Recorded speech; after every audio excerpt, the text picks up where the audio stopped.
Portal Brim, Brasil Rede Internacional de Mídias e a TV Búzios Podcast tem a honra de receber a professora Débora Castells, que hoje vai nos falar de toda a sua experiência educacional, porque ela é pós-graduada em História Afro-Brasileira, pós-graduada em História da Cultura e Educação, formada, né, graduada em História, enfim, o currículo dela tem quase 1 quilômetro, e aí vocês vão saber. E eu quero aproveitar a oportunidade para pedir para você que está nos assistindo agora, curta, comente, compartilhe, aperta o sininho, dá lá o seu joinha, nos siga na nossa rede.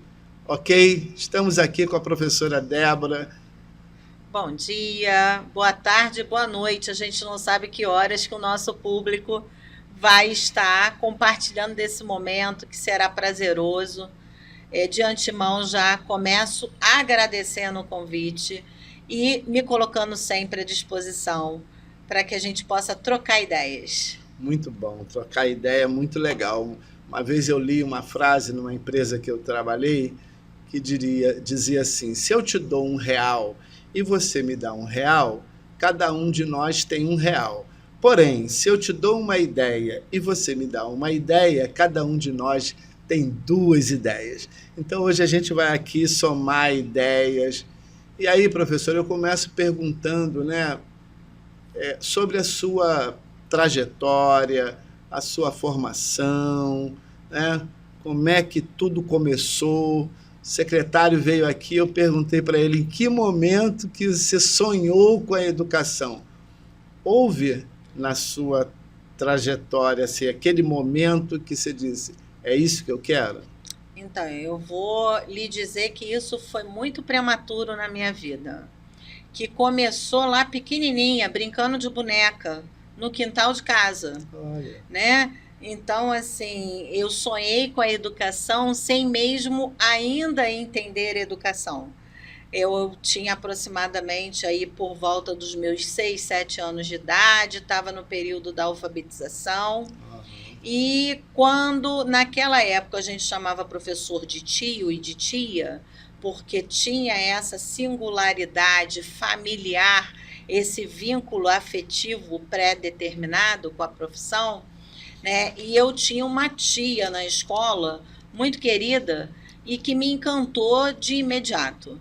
E naquele momento em que ela falou assim, quem aqui quer ser médico quando crescer? Quem aqui quer ser advogado quando crescer? E chegou a minha vez de responder, eu muito pequenininha ainda, e eu falei assim para ela, eu quero ser tia igual a você. E naquele momento nasce o sonho de ser professora, ainda legal. Prematuramente. E já dava aula para as bonequinhas. Já dava aula para as bonecas no quintal de casa. Olha. E eu penso que isso surge também por um modelo familiar. Né? Eu tinha uma mãe que não era professora, era contadora, e essa mãe brincava de escolinha comigo.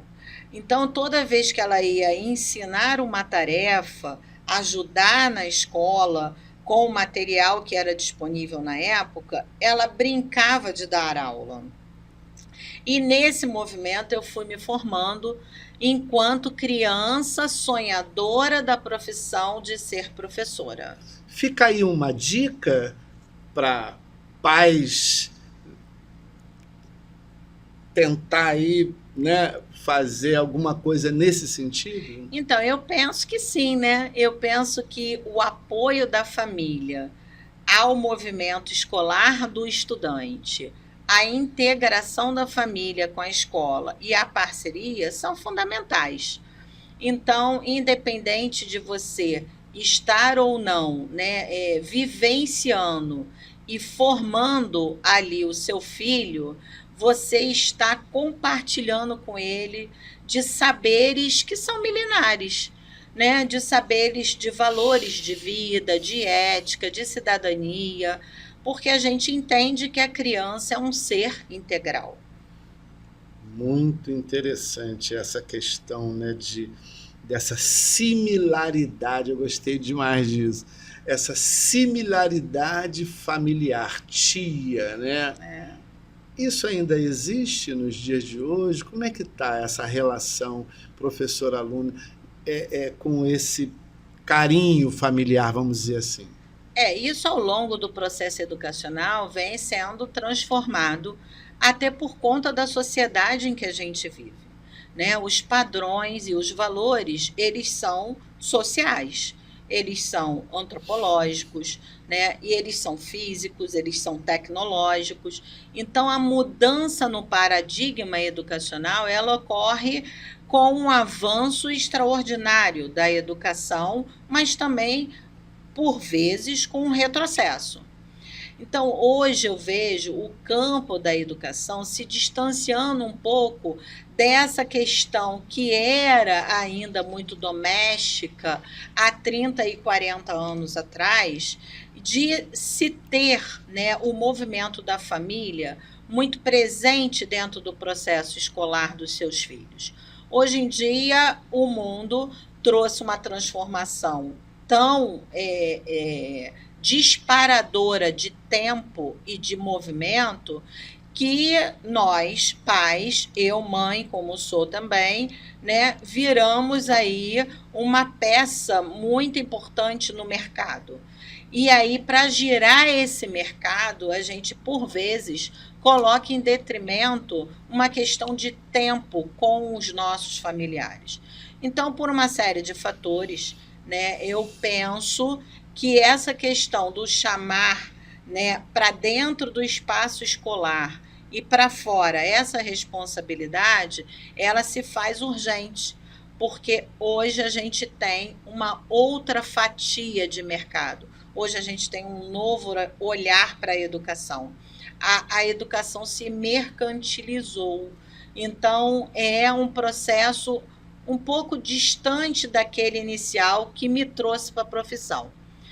E focando ainda, né, nessa questão da construção do meu profissional, eu falo que surge aí o movimento para eu ser professora dentro de casa e mais tarde, ao longo da minha vida acadêmica e escolar, né, quando eu estava saindo da antiga oitava série, que hoje tem uma nova nomenclatura e se chama nono ano, quando eu estava saindo da antiga oitava série, eu tinha que fazer uma prova para poder seguir ali o meu ensino médio, onde me determinava se eu ia para um ensino técnico especializado ou se eu ia continuar com um ensino básico regular. Nesse movimento de fazer a prova, eu optei por fazer prova para uma escola, né, um colégio de ensino médio profissionalizante, que era a formação de professores, também conhecida na época como normal, né? Se Sim. falava curso normal. Isso. Formavam professores que atuavam aí com as crianças que iam desde a creche até a antiga quarta série, que hoje, pela nomenclatura atual, séries iniciais, anos iniciais, Fundamental 1, primeiro ao quinto ano. Então, eu sigo nessa proposta de fazer o meu curso normal. E aí, moradora do município do Rio, à época, eu escolhi fazer um curso normal no Jardim Botânico, né, na escola de curso normal especializada técnica chamada Inácio Azevedo do Amaral. Lá eu concluo meu curso normal, inicio a minha dinâmica de trabalho em escola particular, né, como primeiro emprego, e aí eu dou pontapé profissional na minha vida simultaneamente à faculdade de História. Por que história? Porque a história fazia parte do meu contexto novamente familiar. Olha. Eu tenho um irmão que é apaixonado por história e que me fez apaixonar-me por capítulos da história. Em especial, ele gosta muito de Primeira Guerra Mundial, Segunda Guerra Mundial, e eu ficava encantada com a fala dele cada vez que ele sentava para me explicar a matéria. E eu ficava pensando assim, poxa, onde eu aprendo isso? Aprendo isso na faculdade de História. Junto com meu irmão, eu tive uma professora que era uma professora encantadora, filha, né, de uma escola pública, que se apaixonou em ser professora, fez história e foi dar aula na escola pública. Eu sou fruto da escola pública municipal como estudante, desde a minha pré-escola até o meu ensino universitário. E tudo na Zona Sul? Tudo na Zona Sul, próximo à minha residência. Então, eu morava em Botafogo e estudava em Botafogo. E nesse movimento de escolher a faculdade de História, o porquê que essa professora fez aí um papel fundamental na minha vida, na escolha também, assim como o meu irmão. Porque ela levava uma história viva para dentro da sala de aula. O que é uma história viva?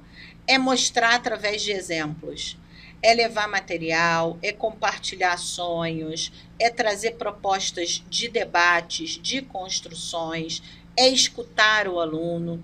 Então, num período em que a educação ela sofria aí na década de 70, 80, alguns limites históricos, ela ampliava a nossa visão. Então, ela me fez também desenvolver o gosto e a paixão por conhecer mais temas históricos. E eu fui para a faculdade de História. Fiz a faculdade de História, fiquei encantadíssima com a minha escolha. Penso que eu não sei fazer hoje outra história a não ser vir aqui contar a minha história e contar a história para os meus estudantes. Então, assim, foi uma escolha assertiva, é uma escolha que vem com amor, né? Não é uma escolha para a gente ficar rico. Com amor, né? Então, é a pedagogia do amor. É falar Paulo Freire, é falar Darcy Ribeiro, os grandes mestres da educação. Muito bem. Falar de amor, né? Uma vez eu tinha 14 anos, só para dar um adendozinho nessa questão do amor, porque quando toca no amor, né? Eu tenho um programa chamado A Voz do Amor, que eu quero trazer de volta, né? Tem o Amor em Búzios, né? Que é uma ideia que a gente tenta desenvolver aí, mas o amor é tudo. E uma vez, já que as Fernandas Torres estão aí, né? No topo da fama, né? Mãe e filho, eu acho isso fantástico. E quando eu tinha 14 anos, eu fui assistir uma palestra da Fernanda Montenegro, lá no Teatro Arthur Azevedo, em Campo Grande, onde ela foi falar de interpretação. E teve outros autores e atores que também estiveram lá, Rogério Frois, Mauro Mendonça, falando de interpretação masculina e tal, e ela falando de interpretação feminina. E aí, repentinamente, uma assistente, né, uma pessoa que estava lá na plateia, ela diz assim para Fernanda, por que os autores, produtores, diretores e atores brasileiros só gostam de interpretar e produzir, dirigir autores estrangeiros? Nossa, a Fernanda ficou uma arara, sabe? Ela virou uma leoa. Você está muito equivocada quanto a essa sua afirmação, porque eu já interpretei Milor Fernandes, Nelson Rodrigues, João Francisco Carnielli, e falou uma série de autores, né, brasileiros, de diretores brasileiros que ela já havia interpretado, e ali naquele momento foi um momento tenso. O clima ficou tenso porque ela ficou muito chateada. E eu, com 14 anos, sentando lá na frente, magrelinho, levantei a mãozinha e falei assim, pedi o microfone, né? E levantei e falei assim, Fernanda, o que é necessário para um homem ou uma mulher que queira ser ator ou atriz, ser bom igual a você? Nossa, eu não sei em que planeta que ela estava. Aí fica aí o professor Marcelo Fernandes, que vai mostrar aqui no observatório os astros. Eu não sei em que planeta, em que estrela que ela estava, né? Mas ela voltou para o palco e falou assim, é necessário vocação, é necessário vocação. É necessário vocação, porque tudo que você faz vocacionado, você faz com amor. E tudo que você faz com amor, você faz bem. E aí o sucesso é uma consequência. E a gente está vendo Fernanda, ela se realizando com o Globo de Ouro, com a busca do Oscar, né, na filha, né? Amor. Amor é o que move a humanidade. E aí a gente pensa assim, mas em contrapartida, a gente tem o ódio, né? Então, quando a gente fala do amor, na contrapartida a gente fala do ódio simultaneamente. Mas o que movimenta, né? O ódio ele movimenta de forma estática, é momentâneo e em algum momento ele vai sofrer uma grande ou uma média interrupção e vai findar. O amor é perpétuo.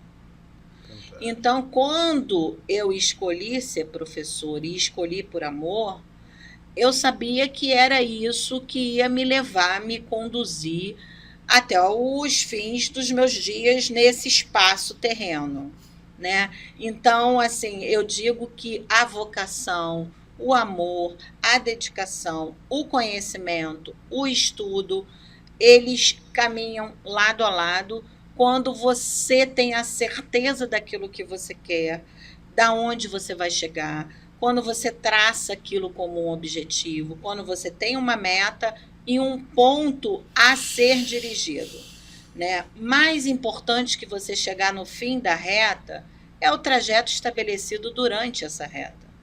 Porque esse trajeto ele pode ser interrompido, ele pode ser desviado, você pode retroceder, dar um passo atrás, dar meia volta, mas quando você traça a meta, você traça um foco, você estabelece um foco e você persiste em chegar naquele foco, aí o amor flui. Persistir até alcançar êxito. Exatamente. O amor flui, o objetivo é um objetivo que se torna real e possível de ser concretizado.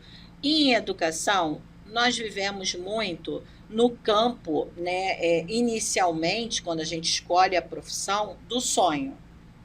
O sonho do poder transformar, do poder participar, interagir com aquele ser que está ali na sua frente, ao seu lado. É difícil de muito difícil colocar isso transformar em prática. esse sonho em realidade. É difícil você colocar em prática quando você não acredita. Tem agora, a crença nisso aí. Se você acreditar, tudo é possível e se torna mais simples e fácil. É o que Crê já dizia, né? Exatamente. Então, eu levo isso como um lema, como uma filosofia de vida, né? E tento, e tenho certeza que por vezes consigo, transformar esse movimento em uma ressonância, em uma onda de ressonância, e trazer essa visão para aquele ser que está ali compartilhando comigo daquele movimento, naquele momento.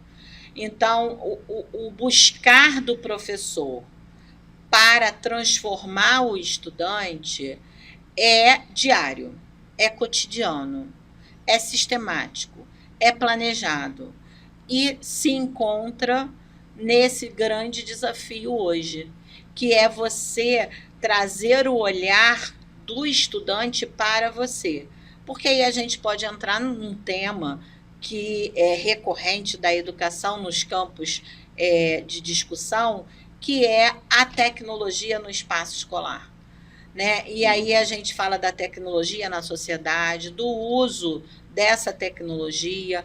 Estamos aí, né, implementando a nova lei no território nacional, né, onde o aluno tem que ter um acesso restrito ao uso do celular no espaço escolar.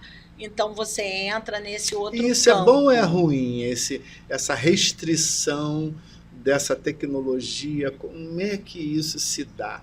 Mas antes da gente entrar na tecnologia, me permita, né, voltar um pouquinho, e aí me veio essa historinha minha lá com a Fernanda. O que é necessário fazer para que a gente tenha uma multiplicação, uma clonagem de outras professoras Débora Castelli? Então, eu acho e penso que a clonagem, ela, por vezes, não é tão benéfica, porque a diversidade ela proporciona o crescer. Então, eu penso assim, não existe um modelo a ser seguido. O que existe são inspirações. Então, eu estou aqui disposta a provocar inspirações em outros e também a me inspirar em outros. Hoje eu tenho colegas de profissão, amigos, né, de profissão, e aqueles que eu admiro, que não são meus amigos, mas que são grandes mestres, que eu busco inspiração para continuar a minha Qual a sua trajetória. principal fonte de inspiração? Então, hoje eu acredito numa evolução do processo educacional paralelo a essa sociedade individualista. Eu acredito na coletividade. Eu acredito na formação mais amplificada desse ser humano. Então, assim, a minha inspiração são nos grandes mestres. A gente tem Cortella, a gente tem, como eu já mencionei, e aí é minha grande fonte de inspiração, Paulo Freire, onde hoje eu tenho uma matrícula num colégio que leva o seu nome, né? Então, assim, eu penso que a gente tem grandes educadores nacionais e internacionais que nos servem como referência. E se a gente for buscar lá no campo da filosofia, da sociologia, quantos deles que ficaram também na nossa memória como registro de inspiração, né? Quando a gente pega lá os filósofos da antiguidade clássica, dando aula embaixo de uma árvore, Sim. a gente pensa Eu assim. sou fã de Zenon de Sítio, que dava aula na varanda, né? Então, quando a gente pega essa referência, a gente pensa assim: é preciso um espaço extremamente equipado? É uma questão, é um paradigma. É preciso eu ter nesse espaço para passar ali as minhas questões de história especificamente, de um espaço extremamente montado, formado? Ou será que embaixo de uma árvore eu consigo ter esse diálogo estabelecido e essa aprendizagem fluida entre professor e aluno? Professor, né? Professor, professar. Como a gente pensa assim, professar o quê? Como? De que forma? Para atingir qual objetivo? Para chegar em que lugar? Então, assim, eu gosto muito do campo da filosofia porque ela nos ampara nos conceitos de formação lá de raiz, né? Sim. Ideológica, psicológica, emocional, porque nós somos um ser complexo. Eu acho interessante, né, quando começa a falar assim, do ser humano, do amor, dessa busca, né, da identidade de cada um. Lógico, você tem a fonte de inspiração, e aí não tem jeito, né? Quando a gente tem uma fonte de inspiração, a gente acaba imitando, não Sim. tem jeito. A gente usa um termo, uma frase e tal. Mas o que eu gostaria de dizer é que nós estamos, nesse momento, dentro de um castelo, né? E você que está aí nos ouvindo, né, e nos vendo, saiba que nós estamos dentro de um castelo medieval, né? É um castelo simples, mas é o formato de um castelo medieval. E aí ter essa dinâmica dessa inteligência emocional, de trabalhar né, o ser, onde estou, para onde vou, né? Despertar isso tudo, né, no aluno, no professor, é uma tarefa realmente muito difícil, né? Como fazer essa integralização, já que o Darcy, o Brizola vieram para o Brasil com uma dinâmica da Europa, de implantação da educação integral, né? Ser pós-graduada na educação integral.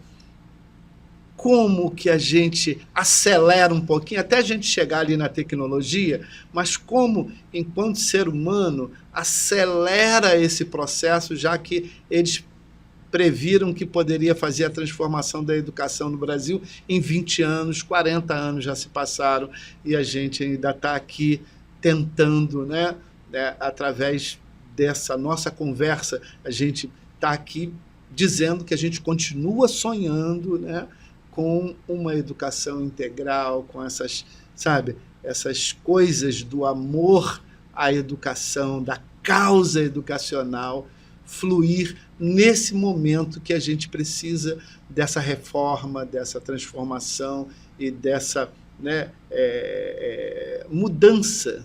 Né? A gente está, como diz a Viviane Mosé, a gente está num momento de que surge um novo ser humano.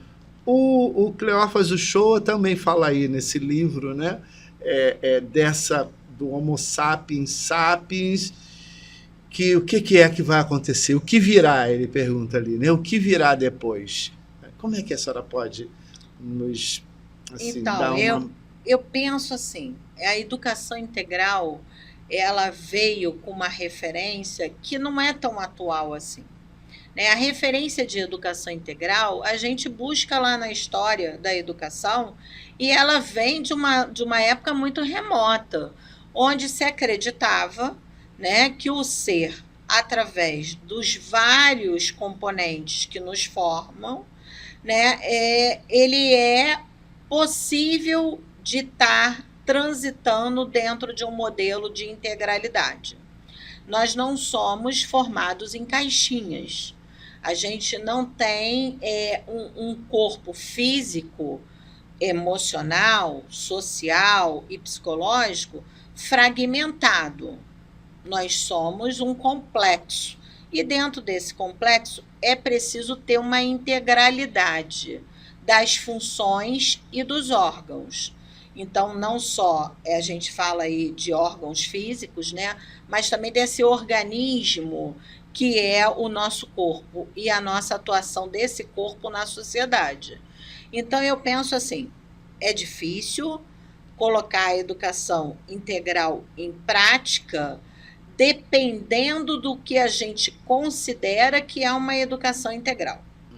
Existe uma diferença aí clássica que a gente precisa compreender e está chamando a atenção, que é educação integral e educação de tempo integral. Quando a gente pensa em educação integral, a gente pensa numa carga horária mais estendida, pensa, mas não necessariamente, porque a educação integral ela pode acontecer em 2 horas, em 3, em 4, em 5, aquele modelo que a gente estabelecer para aquela instituição. Mas a educação de tempo integral, ela trabalha com a questão da qualificação do tempo. Então, é importante que se tenha mais tempo para se aplicar mais possibilidades. Mas é importante que esse tempo também seja qualificado.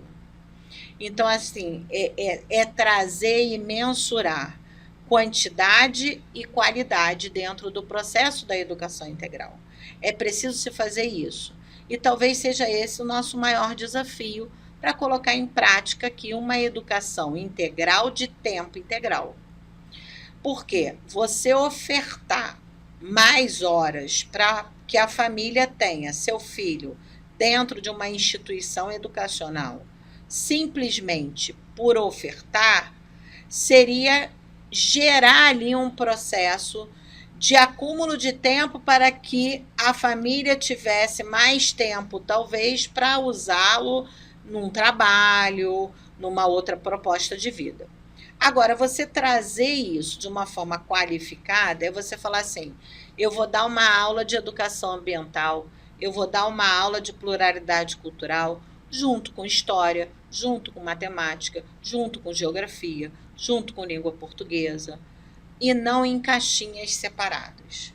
Então, a gente teve uma oportunidade em 2013 de trazer uma amplitude da educação integral, foi feito processo seletivo. Se não me engano, eram 70 ou 87 oficinas para 53 oficineiros, né? Que trouxe isso. Foi um momento, eu participei desse movimento, eu dava aula de xadrez, né? Minha filha dava aula de educação sexual e também me ajudava no xadrez, e meu genro também. Foi um momento especial, você estava lá. Como é que a gente faz para chegar nesse nível assim? Então, foi um momento muito específico de uma gestão que investiu num modelo, né, de oficinas para compor aí a educação que a gente fala de tempo integral. É uma das possibilidades de muito sucesso. Foi um movimento de ganho, de ganho de valores, né, para a educação de Armação dos Búzios. Eu participei como gestora da pasta em que hoje eu ocupo, né? Então, eu pude vivenciar na prática, testar, experimentar e praticar de fato ali a educação de tempo integral. Foram diversas oficinas com macros e microcampos de atuação. Então, você tinha possibilidades, enquanto família, de escolher quais oficinas seu filho iria participar pós o horário regular da escola. Então, nós tínhamos 4 horas e meia de banco escolar regular e tínhamos uma oferta de 3 horas a mais para que eles se inscrevessem em oficinas de livre escolha. A educação não impunha, naquele momento, uma escolha pré-determinada para X pessoas, para Y vagas. Né? Nós abríamos as oficinas com um oficineiro que poderia ter ali uma formação mais específica ou mais autodidata, né? E aí o seu caso, por exemplo, do xadrez. Essa flexibilidade foi muito interessante, né? Você usar o conhecimento autodidata para levar essa espontaneidade, né, para as crianças na escola. A minha experiência foi fantástica, porque tinha criança que não queria mais ir embora.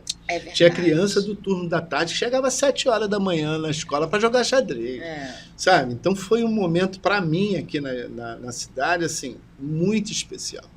E agora está falando de educação, a gente está aqui no campus, Ideias do Saber, Búzios Consciência, NBA Kids. Então, são vários parceiros que estão trazendo, professora Débora Castells, com seus cursos, né, de história regional, enfim. Então, isso está me trazendo essa integralidade, essa coisa do íntegro, né? O que é ser íntegro? É ser integral, né? E ter essa integralidade, trazer essa compreensão para uma sociedade harmoniosa com educação, porque eu tenho dito o seguinte, ninguém é médico sem passar na sala de aula. E até isso, né? Pegando o seu exemplo como exemplo de inspiração, que sonhou na sua, né, infância. Entendeu? E quantas crianças que também estão sonhando, que têm aptidões.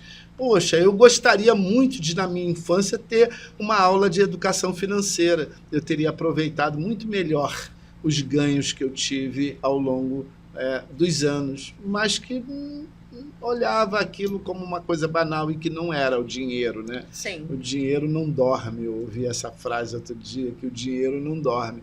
Então, a gente tem que estar muito atento para isso, né? Porque a gente, às vezes, dorme no ponto e o dinheiro vai embora. Né? É verdade, desse jeito. O professor, então, passa batido, né?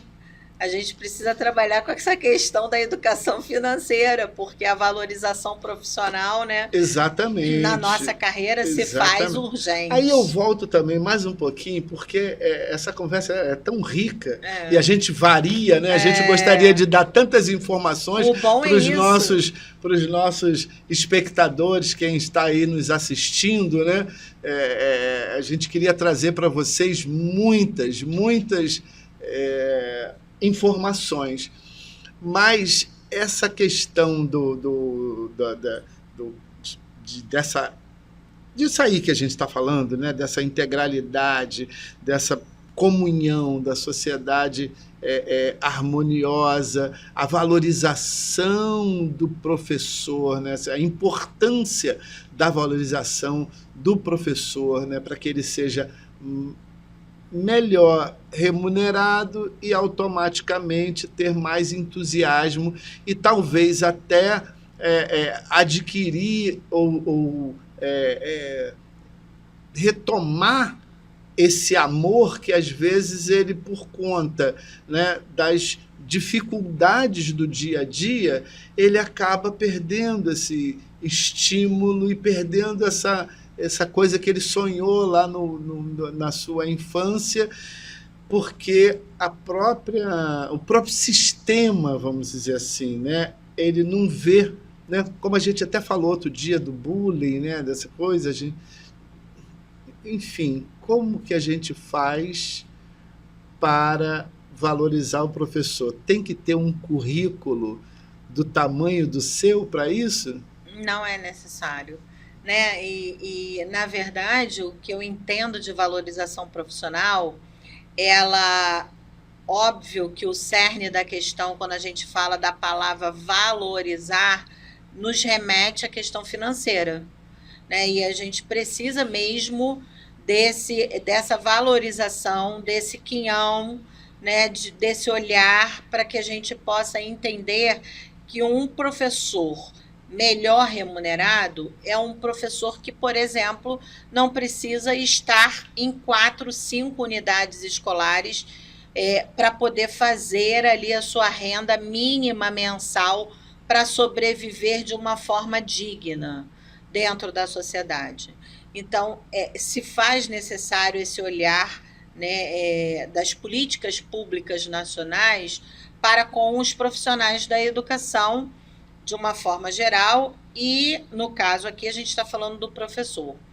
O professor ele precisa ser melhor remunerado para que ele possa usar desse tempo, um tempo que seja um tempo produtivo, de estudo, de dedicação, de confecção de propostas pedagógicas, de criação de novas metodologias e materiais para serem aplicados dentro da sua sala de aula. Um tempo que ele possa ter de ociosidade, que o ócio também é produtivo e se faz necessário para qualquer profissional, para qualquer ser humano, né? É no ócio que a gente produz, né? Então, assim, é necessário uma valorização financeira, sim, mas também é necessário uma valorização da própria profissão enquanto ideologia, né, de governo, enquanto proposta de governo.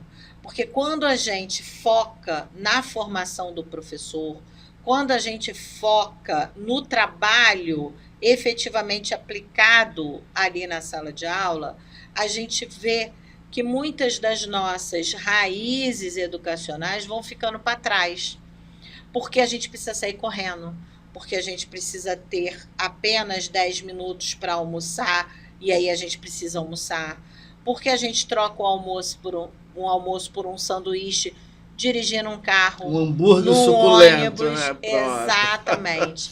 E isso vai, de certa forma, desvalorizando esse profissional também.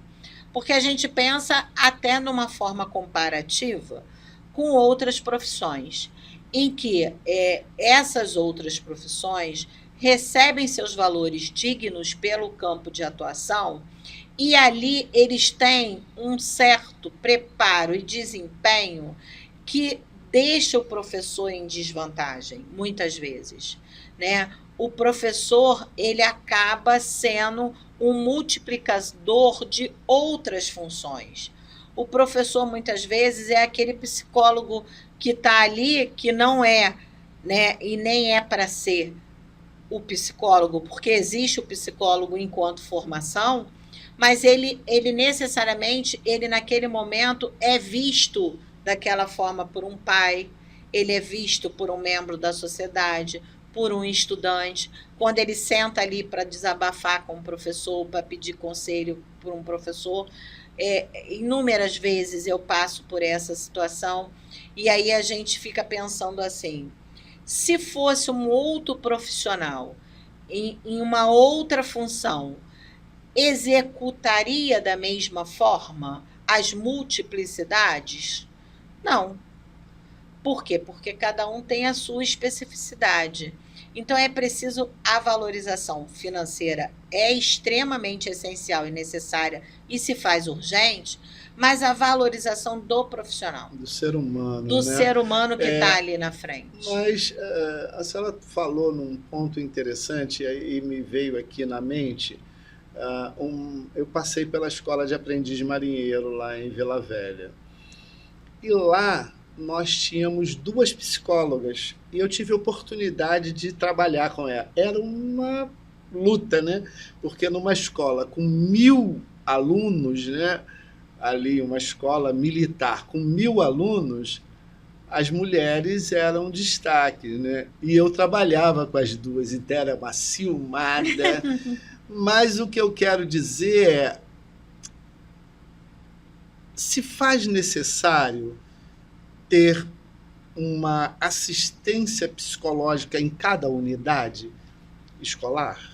Então, depende de como a gente trabalha isso na unidade escolar.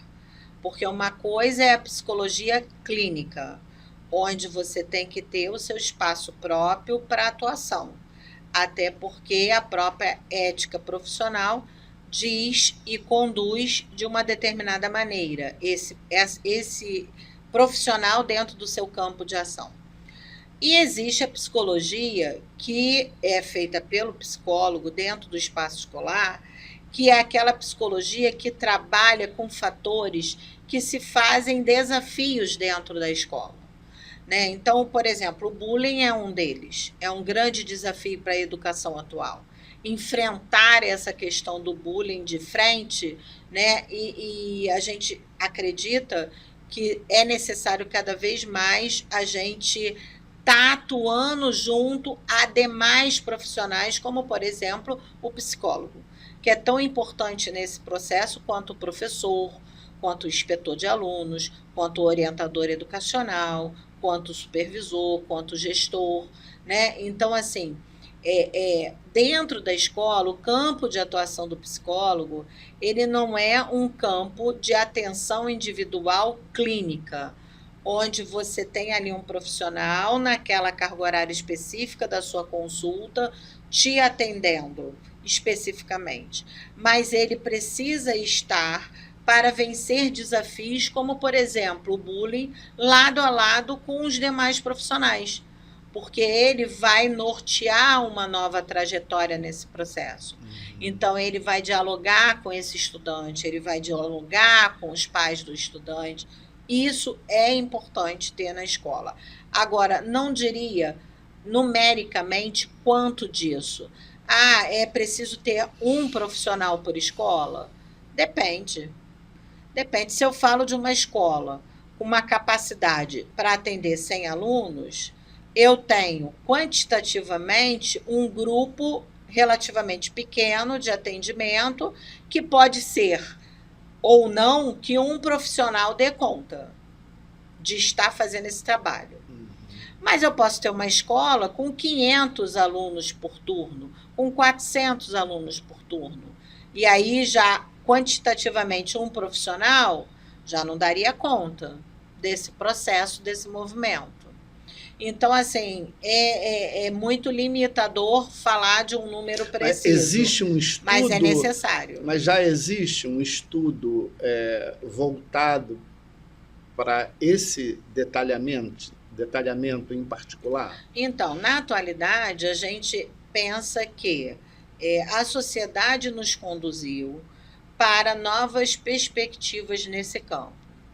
Antigamente, aí eu falo de 30, 40 anos atrás, a gente, por exemplo, falar de laudos psicológicos ou psiquiátricos eram raros dentro do campo da educação, né? Então, a gente não tinha isso tão palpável às nossas mãos. Hoje em dia, é um território que está sendo extremamente necessário e que está sendo extremamente amplificado. Então, hoje você já tem crianças e adolescentes e jovens que participam ali de uma conjuntura profissional onde se criam laudos. E, em cima desses laudos médicos, psicológicos, psiquiátricos, você tem a interação e a participação dentro do processo educacional para que a gente possa formar esse cidadão de uma forma mais integral e eficiente. Então, assim, vem sendo discutido sim. Nós temos um projeto no município, por exemplo, implementado pela Secretaria Municipal de Educação, Ciência e Tecnologia, que se chama Olhar Psi, onde psicólogos estão dentro das escolas fazendo esse trabalho em conjunto, em ressonância com os demais profissionais daquela unidade escolar. Esse olhar psi, ele tem um olhar para o estudante, ele tem um olhar para os professores e demais profissionais. Então, existe essa urgência da gente estar amplificando, mas também já existe um projeto implementado, pelo menos na rede de armação dos Búzios, que é ter esse profissional em parceria com o professor, dentro das unidades escolares. Então, as nossas unidades escolares têm psicólogo. Ah, que legal, tá vendo? É uma informação importante, né? Porque eu tenho visto muitos problemas, né? E tem uma coisa que me preocupa muito, sabe, professora? Que é o número de jovens que são egressos penitenciários e que estão na Secretaria de Desenvolvimento Social, tem lá um departamento para cuidar, em parceria com o Ministério Público, para cuidar desses jovens. Isso me preocupa muito, sabe? Porque houve uma evasão escolar e talvez, né, não foi descoberto a aptidão de energia desse adolescente, jovem, né? E ele acabou enveredando com a sua energia, com a sua coragem, com o seu distemismo para um caminho tortuoso, né? E a gente tem lá 200 jovens nessa condição. Eu faço uma continha, né? 200 que já passaram pelo sistema penitenciário, 200 que já estão lá dentro, nesse momento que a gente está aqui falando, e provavelmente mais 200 ou 300 que já estão sendo aliciados. Então, a gente tem quase 1.000 jovens que estão passando por esse momento de delinquência, né? E aí, quando a gente fala aqui, né, no Búzios Podcast, desse movimento de educação e esse interesse nosso em criar um campus universitário que tem esse olhar, porque é um olhar de através da educação, trazer uma proteção e segurança para a própria sociedade, né? Então, isso implica, né, nesse estudo, como é que a gente pode ajudar, né, a essas famílias que estão, nesse momento, passando por uma situação parecida. Então, eu penso que quando ele chega à escola, né, é um movimento em que ele é a primeira grande ajuda. Quando ele retoma o banco escolar, é a primeira grande ajuda à família a socializar essa pessoa, né, esse indivíduo, para um processo de gestão aí, de qualificação e de atuação dele enquanto sociedade, ser nessa sociedade. Então, assim, eu acho que o primeiro passo é essa retomada ao banco escolar. Quando ele chega lá no banco escolar e ele já passou por uma situação de vulnerabilidade social, é o nosso papel de gestores, profissionais da educação, professores de uma forma geral, é o nosso papel que está ali sendo posto, de certa forma, né, à prova de um grande desafio, que é trazer um novo olhar desse ser para a sociedade em que ele vive e que ele está inserido. Então, assim, é difícil a gente usar algumas terminologias antigas, mas eu gosto de aplicar, vez ou outra, num contexto de fala mais amplo, né? Seria uma missão, né? A gente tem uma pois sim. missão. Essa palavra, se solta dentro da educação, não tem tanto sentido mais nos dias atuais, porque somos profissionais. Mas temos uma missão que é um novo olhar para esse ser. É o olhar do acolhimento, é o olhar da troca, é o olhar de mostrar possibilidades para ele que talvez não foram observadas anteriormente. Então, é falar assim: olha só, você cometeu esse deslize, você fugiu ao padrão da sociedade de alguma forma, por um caminho que a gente acredita não ser o melhor socialmente, mas você tem esse outro caminho. Você tem essa outra possibilidade.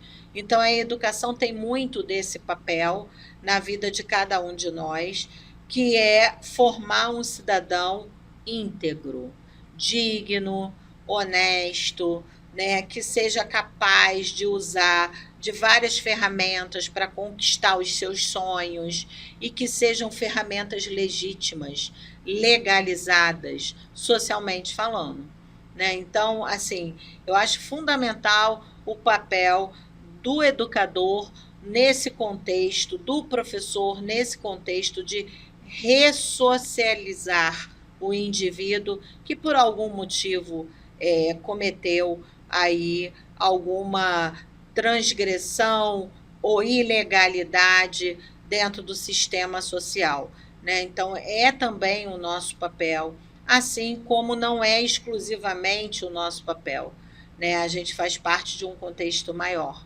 Então, eu penso que é muito importante para esse jovem estar dentro da escola, socializando e criando novas perspectivas de vida.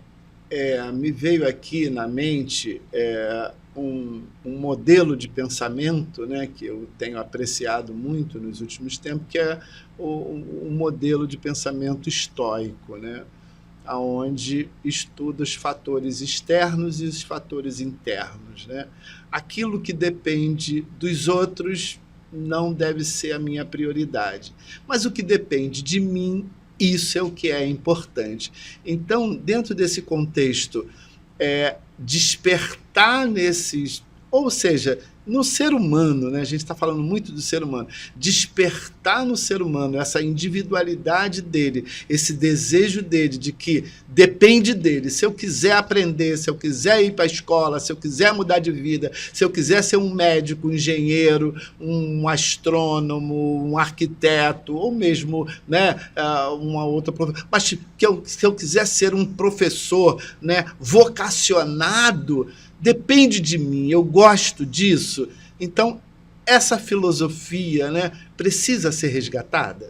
Precisa. E aí eu trabalho em cima de duas palavrinhas para resgatar essa filosofia. O que é motivação e o que é incentivo. Né? A motivação é aquilo que vem de dentro, é o interno.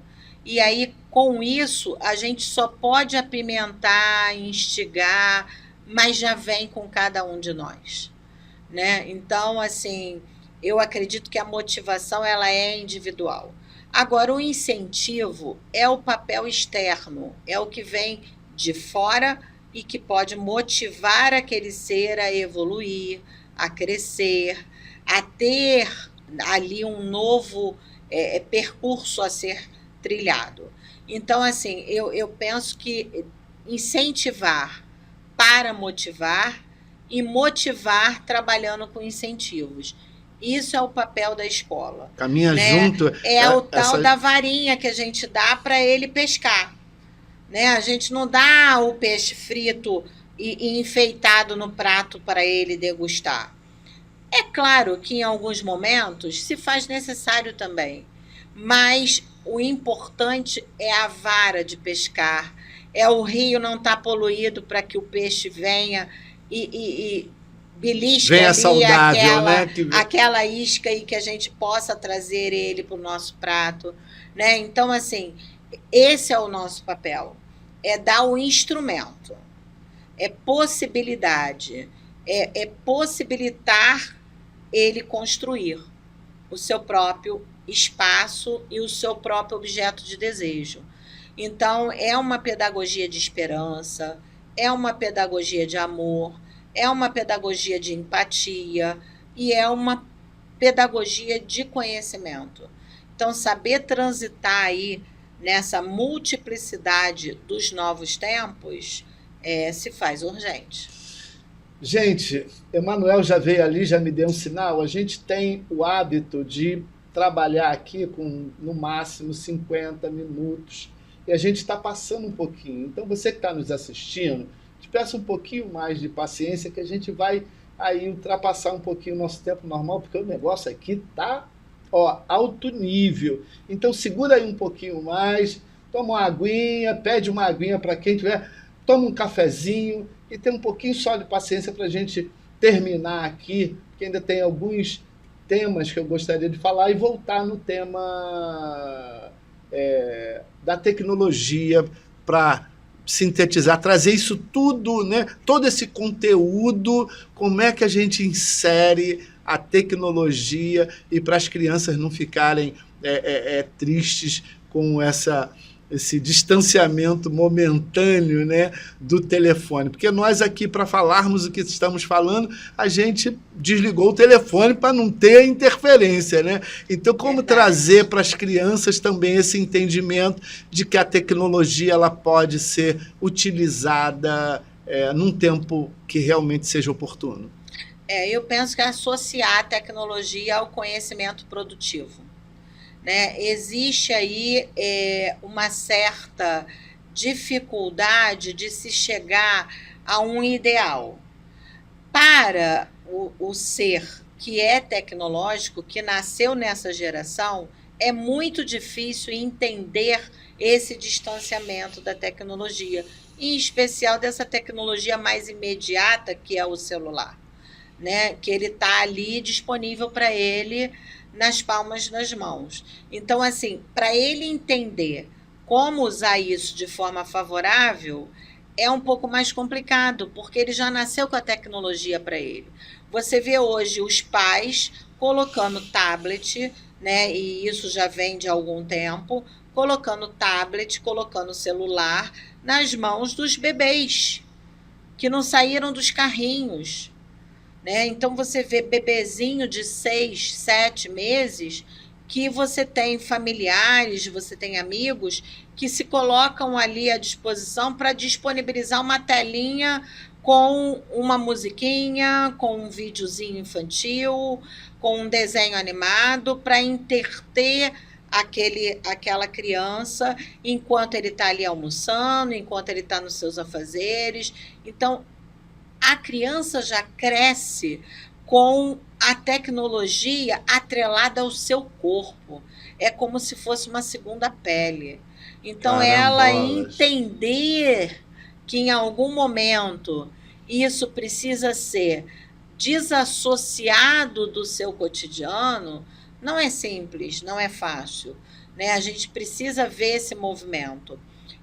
Quando a gente faz uma retrospectiva, e aí eu falo aí de uma formação acadêmica que eu tive na década de 70, de 80, onde a tecnologia não estava ao meu lado, e onde eu ia para a rua para brincar de pique-esconde, para pular a amarelinha, para dar aula para as bonecas no quintal de casa, isso é muito simples de eu falar. Desliga o celular, como nós fizemos aqui hoje, para estarmos aqui com qualidade de uso desse tempo e no compromisso de estar levando essa possibilidade de uma discussão mais amplificada de alguns temas, né, e contribuindo para isso, a gente desligou o celular com muita tranquilidade.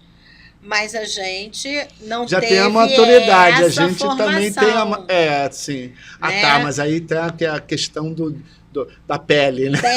Uma segunda pele. Mas o que eu penso? Eu penso que é um desafio possível de ser associado da melhor forma possível. Dentro da sala de aula, por vezes, a gente precisa do recurso tecnológico para estar disponibilizando uma imagem, um texto, né, um acontecimento para os nossos alunos. E isso também é aula.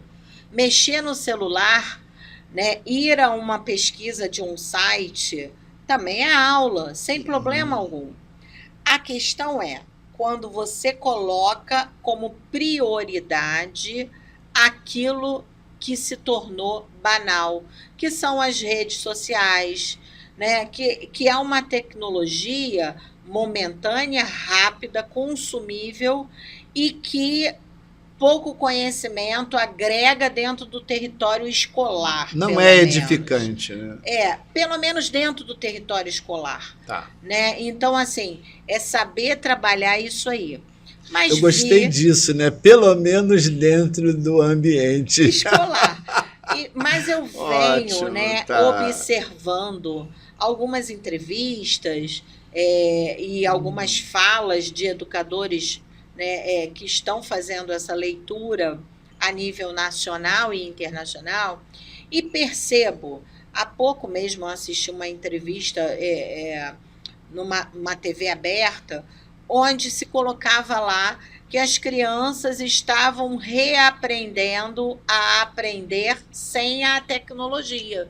Então, era colocado ali propostas de desafios escolares através de brincadeiras clássicas, antigas. Então, eu tinha ali uma corrida de carrinhos, eu tinha ali uma menina pulando elástico com um menino, eu tinha ali alguém jogando uma bolinha de gude no chão. Então, através dessas brincadeiras, né, que já fizeram parte de uma outra geração... Da minha, por exemplo... Da minha também. É um resgate de valores e, ao mesmo tempo, uma aprendizagem. Porque os professores estavam trabalhando conceitos através dessas brincadeiras. E estava tudo bem. E qual o resultado? As crianças estavam bem. Na entrevista, quer dizer, dentro desse documentário, né, vamos dizer assim, feito. Qual o efeito? Né? Então, houve uma finalização disso? Houve uma observação imediata de qualidade de tempo educacional, qualidade de informação.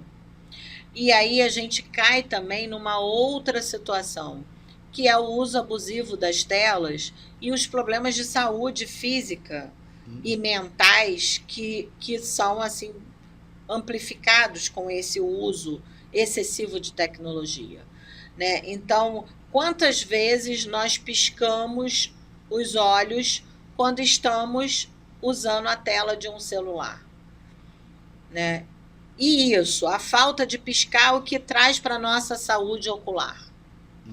Eu preciso lubrificar a vista piscando. Isso me traz qualidade. Isso inibe que o meu óculos precise ser mudado de 6 em 6 meses. Então, assim, é um pensar que vai para além do campo informativo, mas também é saúde pública. A gente precisa repensar isso aí. E aí nós temos especialistas, né, da área da medicina, por exemplo, que deixa muito claro que você usar mais do que 2, 3 horas um equipamento tecnológico sem nenhuma interrupção é extremamente prejudicial à saúde física do ser humano. Que dirá você pensar que tem uma criança ou um jovem que num período de férias escolar, por exemplo, quando ele acorda 9, 10 horas da manhã, porque ele está de férias escolar, e fica com o celular ligado até 2, 3 horas da madrugada, sem sair dele, comendo, tomando banho, se arrumando, dentro do quarto, na sala, na varanda, numa festa familiar. Quando a gente pensa que esse ser humano, seja uma criança, ou um jovem, ou um adulto, coloca isso na sua prática diária, a gente pensa também nas complicações, que são comprovadas cientificamente. Então, ele não usar dessa forma o aparelho na escola como vinha sendo disseminado anteriormente, eu penso que é ser saudável, é ter momento para tudo. Sim. Né? E a gente precisa determinar esses espaços e esses momentos. E como fazer, como levar essa informação, tudo isso que você falou agora, como é que a gente leva essa informação para o aluno, essa conscientização, na verdade, né? Para o aluno, porque eu tenho uma neta que eu comentando com ela sobre a lei, né, e ela é muito chegada, como todos os adolescentes, que ela tem 13 anos, no celular, ela argumentou que ficar sem o telefone pode gerar para ela, assim, uma falta do que fazer naquele momento que o professor não está querendo ministrar a aula por algum motivo ou outro. E aí, como é que isso se integra? Então, primeiro, como profissional da área que sou, eu penso assim, não existe essa possibilidade do professor não querer ministrar a aula. A gente entende que somos profissionais e estamos ali para ministrar a aula. Como a gente vai fazer essa aula é outra história. E aí a gente fala de metodologias variadas. Mas eu penso o seguinte, para esse jovem é preciso ressignificar o valor de estar ali, naquele território que se chama escola e naquele movimento que se chama sala de aula. Né? Então é preciso ressignificar esse movimento. E aí é um processo de trabalho conjunto, porque também precisa ressignificar para o professor, também precisa ressignificar para o porteiro, para o diretor, para a merendeira, né? Assim, a sociedade hoje ela está dependente do uso da tecnologia e cada vez mais dependente. E aí é dependência mesmo o termo que se usa, né? Porque a gente pensa assim, há tempos atrás, e nem tanto tempo assim, a gente, para fazer uma ligação, a gente precisava ter um aparelho fixo dentro de casa, muitas casas não tinham, e a gente precisava usar um aparelho coletivo que se tinha na rua, que era chamado famoso orelhão, né? E a gente ia ali, discava e falava. Isso condicionava o uso desse aparelho, condicionava a ter para poder usar. Hoje em dia, o telefone celular se tornou algo tão elementar, de tão fácil acesso, que passou a incorporar a vida das pessoas. Então, é preciso ressignificar os espaços. A escola precisa ressignificar suas ações, suas atitudes, para poder, então, trabalhar com essa criança e com esse jovem sem ter que trabalhar na dependência da tecnologia. Mas existe também um movimento que a gente pensa assim, hoje, no mundo tecnológico, cabe você subtrair na totalidade o uso da tecnologia? Não cabe também. Por quê? Porque a gente pensa que todos os recursos positivos também podem estar dentro da tecnologia. Então, é uma discussão bem ampla.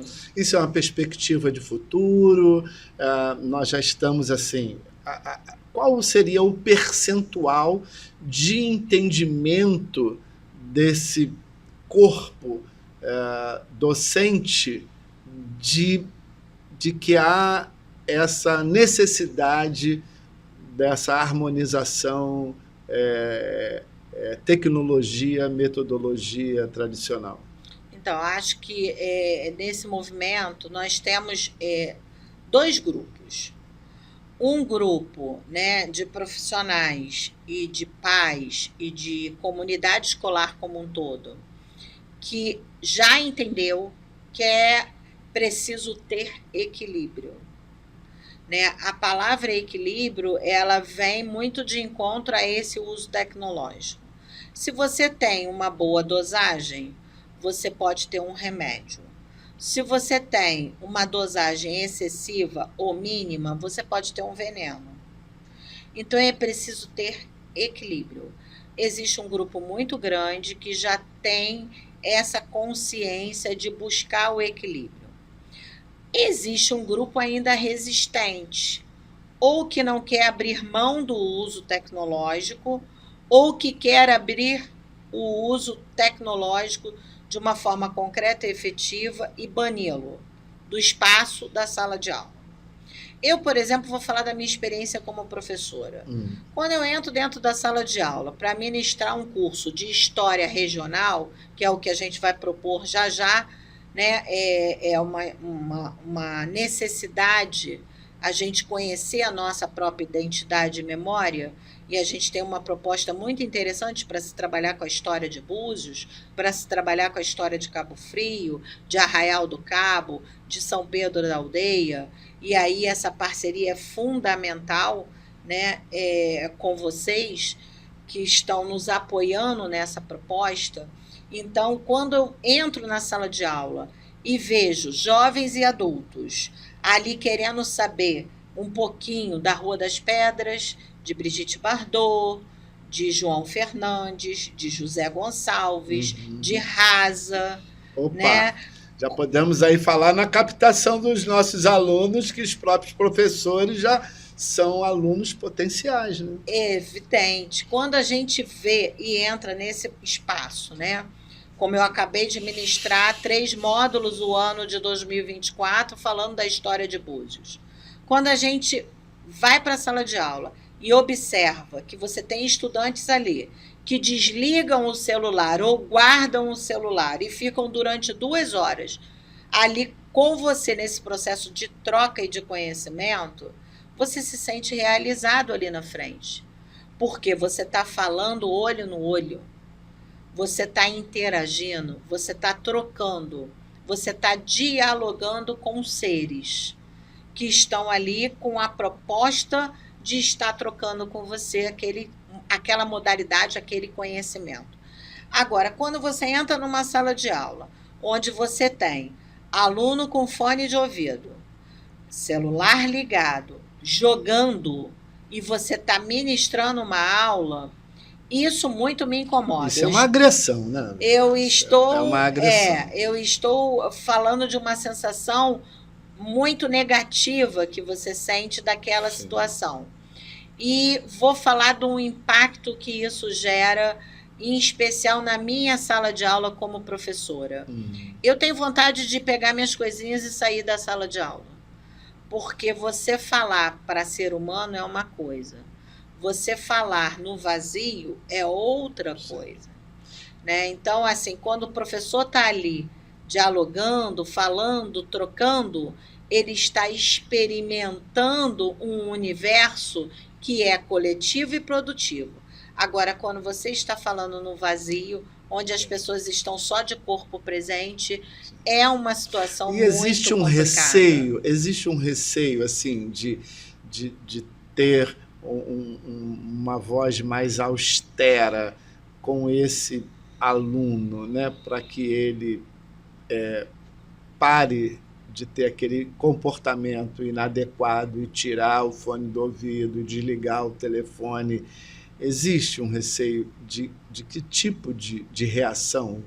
Eu acho que existe uma linha tênue nisso, não chega a ser um receio, mas a gente se coloca meio que numa corda bamba, onde a gente pensa assim, eu vou emitir para o outro aquilo que eu considero como regra correta, ou eu vou dialogar com o outro e levar ele a uma reflexão para que se chegue a essa conclusão.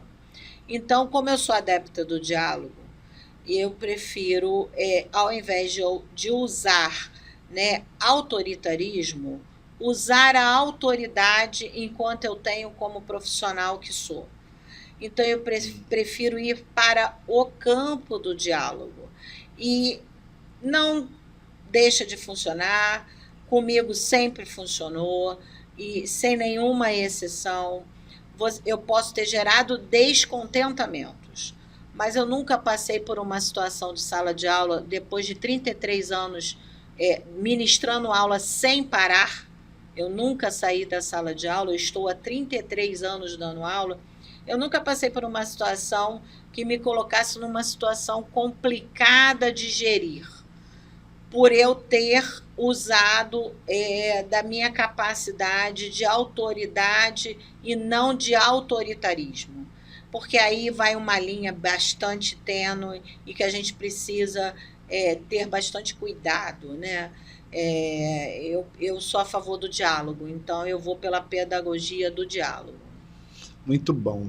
Então, para a gente terminar, né, que a gente já passou um pouquinho do nosso horário, Emanuel está ali me olhando, dizendo, já... Estourou. Professor fala demais. Não é, menino? Mas é bom, né? Professor adora falar. Pois é, mas aí a gente hoje cria uma abrangência, né? Porque a gente sai daquele aquele nível ali, aquele ambiente, vamos dizer assim, de restrito, com 30 alunos, e hoje a gente vai poder ser visto por milhares de pessoas, não só aqui da região, mas aí pelo Brasil ponto afora. Positivo, né? da utilização da tecnologia. Olha aí, tá vendo? E falando nisso tudo, fala um pouquinho para a gente, né, do curso, dos cursos, na verdade, né? E qual seria mais ou menos uma data prevista, né, para a gente já deixar aí anunciado que a gente a qualquer momento está abrindo as inscrições para a formação das turmas, e a gente só está definindo algumas questões, porque são vários os lugares que estão querendo que a gente esteja lá, né? Então a gente precisa escolher um ou dois, talvez, né? Como é que vai ser isso? Então, esses cursos livres que a gente ministra através da integração aí dos conhecimentos, possibilita curso módulo História Buziana, História de Armação dos Búzios.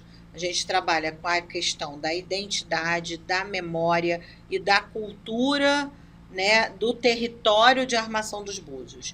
Então, a gente vai lá atrás na construção desse espaço geográfico que se chama Município Armação dos Búzios até os dias atuais, perpassando aí pelas questões geográficas, sociológicas, antropológicas, filosóficas e histórica desse movimento de construção.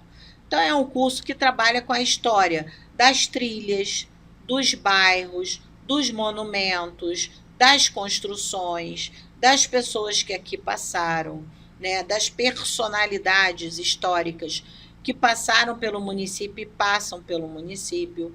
Então, é um curso abrangente, é um curso que trabalha de forma muito clara, com material muito tranquilo, audiovisual, e que a gente tem a intenção de mostrar um pouco da nossa história e de formar, né, pessoas que estejam com o desejo de saber mais sobre essa história.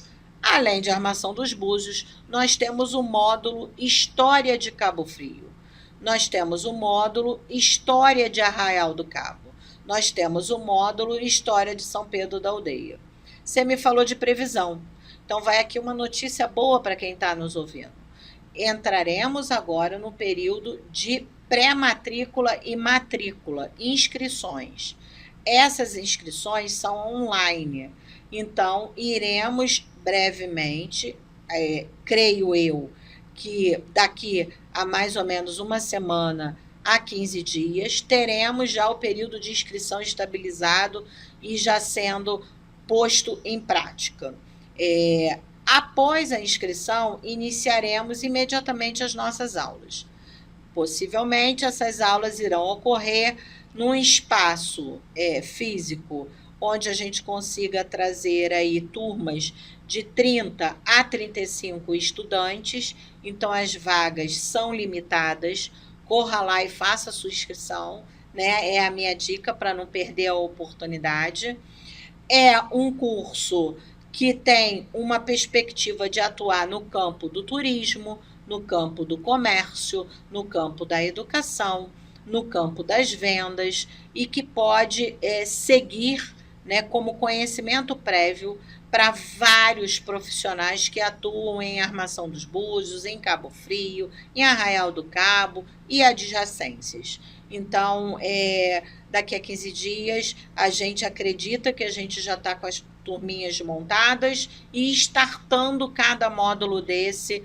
É um curso que dura aí 6 semanas, uma vez por semana, 2 horas num horário bastante flexível noturno. Então, para cada módulo. Para cada módulo. Então, quem trabalha pode fazer, porque o nosso horário é um horário favorável e flexível para o horário regular, né, de um trabalho convencional. E a gente faz de forma prática, interativa e, ao final do curso, esse estudante sai certificado na modalidade curso livre. Então, estaremos aí trabalhando como é que ele encontra? Como é que ele vai encontrar esse canal para fazer a inscrição online? Então, nós vamos divulgar isso nas redes sociais amplificadas, vamos divulgar isso através da TV Búzios, vamos divulgar através do podcast, vamos divulgar através dos mecanismos de propaganda usual, né, da nossa comunidade. Então, temos alguns parceiros, temos algumas instituições que farão isso de forma bastante amplificada. Fiquem atentos e pesquisem lá para estar participando do nosso curso de História Regional. Professora, para nós finalizarmos, deixa aí, né, a sua dica e orientação para os nossos munícipes, né, de como é que lhe encontra para algum esclarecimento, uma dica, né, de orientação para os seus filhos, que esse ano a nossa educação vai bombar em Búzios, porque a gente está afiadinho. Fala aí para finalizar. Pegando aí, não sei se a gente pode chamar de dica, mas já me colocando disponível, né? Eu sou professora da rede pública municipal e sou professora da rede pública estadual. Hoje eu estou na Secretaria Municipal de Educação, Ciência e Tecnologia, de 8 às 5, em horários diversificados, internos e com atuações externas também. Então, me coloco muito ocupada, né? Então, tem uma secretária, tem um número lá que possa ligar para marcar uma agenda, alguma coisa assim? Temos o número pessoal, que eu vou colocar aqui disponível, sem o menor problema, que é o nosso contato, inclusive, para fazer esclarecimentos acerca do curso de História Regional. Ok. Então, eu coloco aí à disposição o meu contato individual, sem problema algum. Pode falar qual é o contato? Posso. O meu DDD é 22 e o número do telefone é 992-915992. Eu falo que é um telefone muito mais público do que privado, né? Então, eu me coloco à disposição para qualquer esclarecimento. Pode repetir? 992-915992, DDD 22. Me coloco à disposição na Secretaria de Educação em se tratando de qualquer dúvida acerca dos nossos espaços escolares municipais, né? E me coloco à disposição também das redes de apoio comunitário e social para trocar qualquer informação, em especial dentro do campo, que é a minha praia, que é a educação. É isso aí, gente. Finalizando aqui, prazer inenarrável, né? O sarrafo subiu mais um pouquinho. Acho que falaríamos até um pouco mais de tempo, mas já fica aqui aberto, né, o convite para outras ocasiões, para fazermos outros podcasts, e que foi um prazer muito grande, uma alegria muito grande, e o Portal Brim, a TV Búzios Podcast. Elcio Ribeiro agradece imensamente. Obrigado, professora. Muito obrigada a todos que estiveram aqui nos ouvindo e que vão acessar, né, em outros momentos esse movimento. Agradeço a TV Búzios e o canal podcast da TV Búzios. Agradeço esse convite, Elcio, e é com prazer enorme que a gente está aqui. E também penso que qualquer esclarecimento acerca das nossas propostas de cursos podem ser feitas diretamente com você. Tá bom, obrigado. É isso aí, gente. Vamos nessa. Até a próxima. Até. Até.